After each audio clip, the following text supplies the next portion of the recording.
провода, ток по рукам, телефон на все голоса говорит пока. Пора. И пальто на гвозде, шарф в рукаве и перчатки в карманах шепчут: подожди до утра,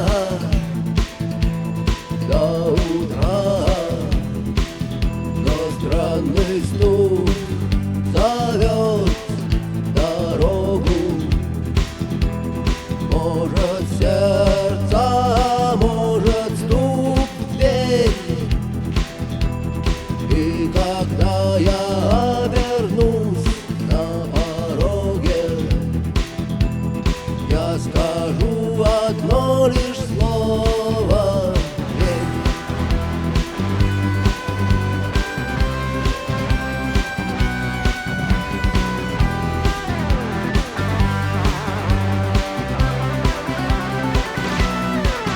И опять на вокзал, и опять к поездам, и опять проводник выдаст белье и чай.